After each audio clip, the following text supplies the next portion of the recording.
Hey everybody, welcome back to the channel. Big Mike here. Hey, we're out here in the shop today. Guys, I am overloaded with quail eggs.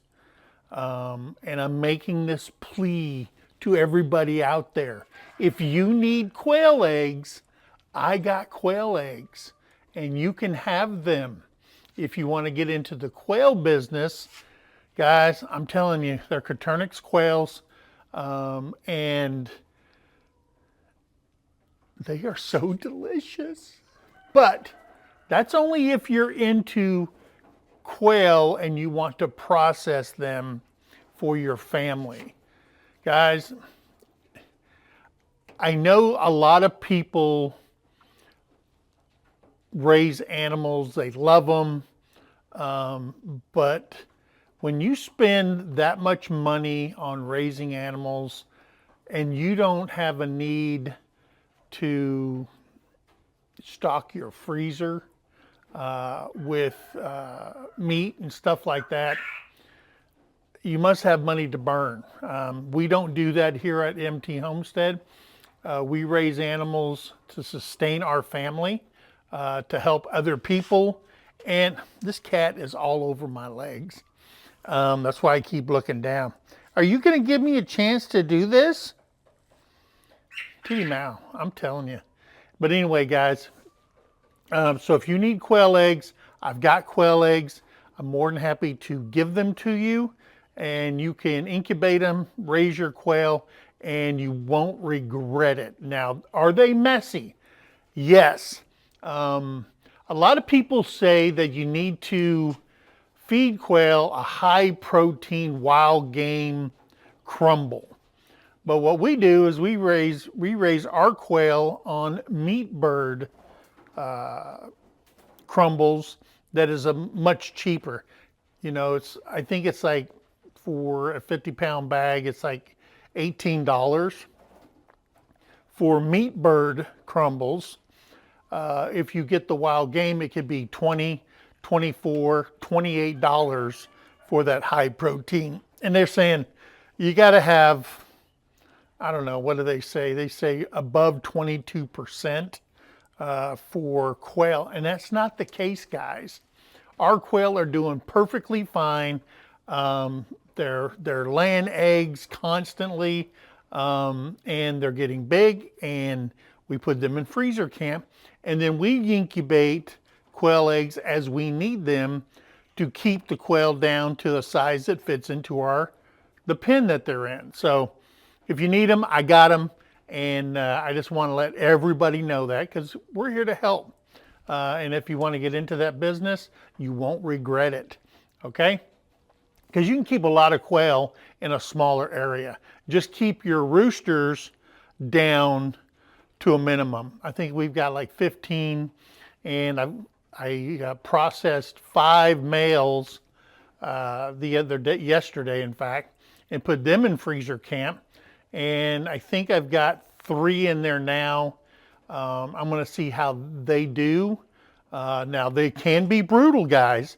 They can be brutal. Just know that. And they will attack another male. The dominants will, and sometimes kill them. So just you got to understand that part of having too many males, because they will fight over the female, especially their favorite one. Just like a rooster, you know, rooster's out there and he's got his favorites and stuff like that. And just be aware of that, and be clear that it can be a little traumatizing for some people. But anyway, so we'll show you that. We opened up the pens because we took out the male roosters, and now there's a little bit more room for them to run around and stuff like that. So let's get started with this. Also, I want to show you the baby bunnies. Guys, it's only been a week and they're growing like weeds, and we're going to show you that also. So hey, let's do this. I got to get the birds fed, and then we'll take you out there and we'll check out the bunnies. Okay, so this is what they call, Pro Ranch makes this. It's meat bird crumbles that you can use for when you're raising meat birds. And it puts the weight on them real quick. There's also, I'm going to see if you can see this. This is the information on the bag. Okay. And then I don't know if you can see this part. There it is. It is 22% protein, 2.5% fat, and 6% fiber, which is perfect. It's 22%. It's cheaper. I get this at a place called Atwood's. Okay? Atwood's sells this under this brand name, this Ranch Pro. And I'm going to tell you something, guys. It is absolutely the cheapest food on the market, and you will not regret it. So if you've got an Atwood's and you're in the Midwest, especially in Oklahoma and stuff like that, that's the brand to get. And I'm going to tell you something, they do really good on 22%. So you don't have to buy that $28 bag or anything like that. I think we picked these up for like $16.99 or something like that a bag. And the one bag will last me all month. So there's a month's worth of food in there for the amount of quail that we have. Okay? Okay, so the quail are here. I took out the separator. They lay eggs every single day. Let me get this egg out of here. I put them down there. Let me get these out. All right, there's 2 there. Let me make sure there's none on the other side. Drag my hand in the poop. There's 2 more there. So there's 5 eggs. Let me get over here. All right, guys, move, move. There's an egg there, that's 6. Go on now. And we got these out. So I've got some dark Coturnix quails right here, and I've got the white ones. They are, Mama? Now this is a female right here. See the light colored? That's the male. No, I don't want you out there. So I got 3 males right there, and that's all I need. I'm having these. These are a little bit meatier than the white ones. So she just will not. Go on now. So she will, I mean, they're not, I don't know what I want to say. They're not really, they're not aggressive. They're easy to work with because they're so small. Look at that. Look at that, guys. Kitty, I'm going to step on you if you don't quit. So let me get these out. These are my feeders right here that I use. They're just a Tupperware. I drill holes in them. Okay. And they eat out of those so food doesn't get everywhere. It's still, they're very wasteful because for some reason they want to eat and toss their head to get deeper into the food, and I don't understand that. That's why I put them in the Tupperware. It works for me. I take them out and then they'll eat everything on the board. Let me show you this real quick. What I do is where I feed them, I put a board in there because it just falls through on these trays right here. And I use those trays to catch the poop and stuff, and it hasn't been changed in probably three weeks. And all I do is I pull them out because I made a ledge there. See, they're just going to town. And I would just pull them out, get the wheelbarrow, scrape them off, and put them right back inside there. So they are messy. I mean, they produce a lot of poop. So just be aware of that. And they drink a lot of water, and you got to have water there for them all the time. Okay?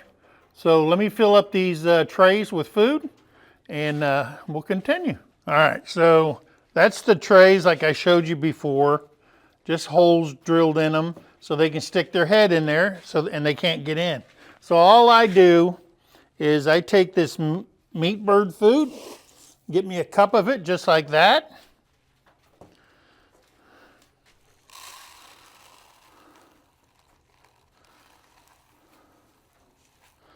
And I put 2 of them in there just so they can all eat. And that's it. That's all I do every single day, me or Terry, depends. Put the lid on it. I put a block on there just like that, and they're fed. So let me get this over here. I know, guys. I put the block on top. Sorry about that and then there's that board I was talking about. I put one over there, and I put one over here. Get in there. And that's how they eat. They just put their head in there. Get in there. I don't know why you want to keep coming out. Yeah, see, she sits on there and almost breaks her neck to get inside there. But yeah, that's what quail do, guys. They just eat, they poop, they drink, and they lay eggs. Now there's the eggs I've got. That is eggs from, oh, I don't got these 5 in there, or 6. Good gosh, can't pick up 6 little eggs. All right, so that's a month's worth of eggs from the 15 I've got. Okay, so if you need eggs, I've got eggs. You can have that whole bucket, and you can incubate until your eyes turn blue, and hopefully they hatch. Now, when they're hatching, they're kind of difficult. So when you're hatching quail, the survival rate can be dramatically reduced. And a lot of times, because they're so small, you know what I mean? When they're born, they're just little dinky things. Leave them in the incubator for, we leave them in there for about 24 to 48 hours. They're completely dry. We keep them in the house. We have a big tub that we use. We put a water in there with like marbles and stuff like that.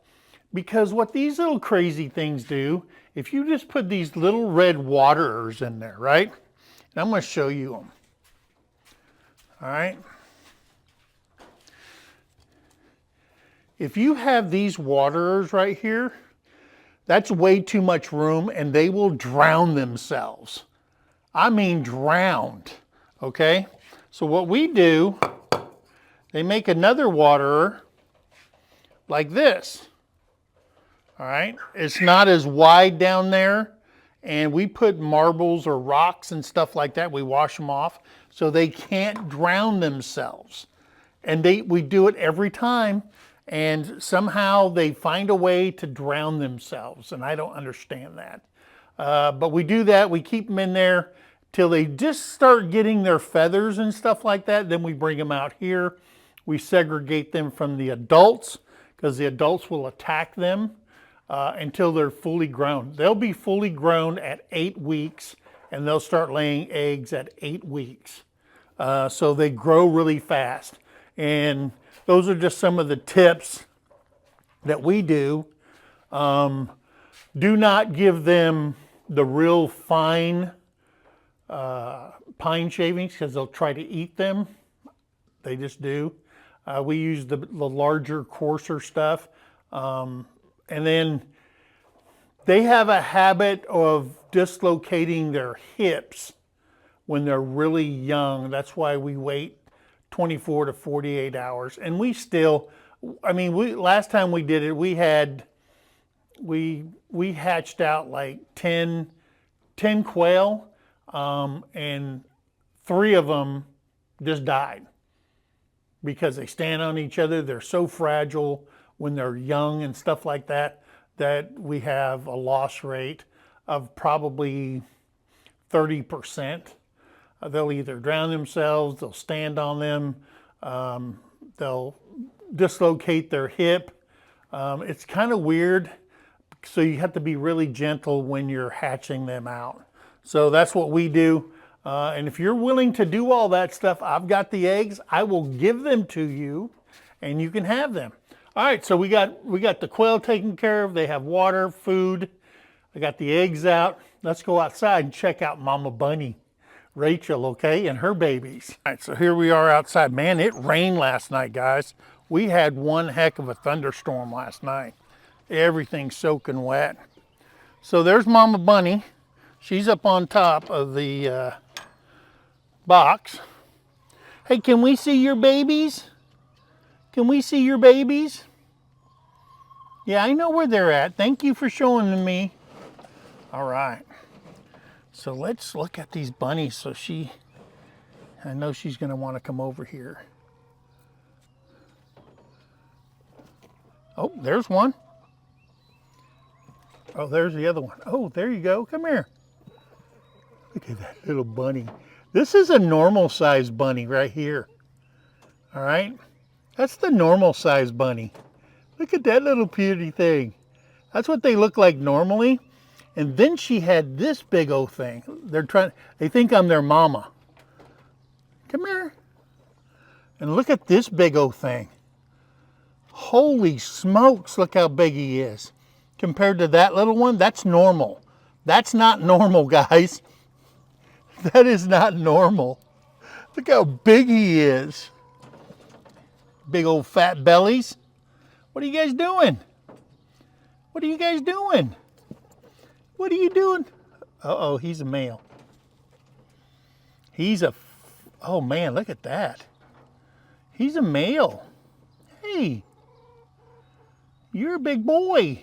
You're like your daddy. I always jump when they do that because they're like popcorn. They just jump around. You guys can see what that is. Oh, she got two males. That's what they look like right now. They're both males. That's what I didn't eat. All right, guys. Look at you guys. I know. I know. Look at you, little thing. Look at that little thing. They're both like their daddies. I thought they'd have more color because of Rachel. But look at the difference in the sizes. Look at them babies. Hey, babies. Hey, babies. Hey, babies. I'm not your mommy. They're looking for something to nurse on. But look at that big old fat belly. Look at that fat belly. Mama's taking care of you. All right. I think they got enough loving from me. But we got two of them, guys. There you go, Mama. Sorry, I was just messing with them. I was just messing with them. Yeah. They're okay. You a good mama. Mama Rachel. We named her after Rachel from Robertson's Bellyacre. Yeah. I know.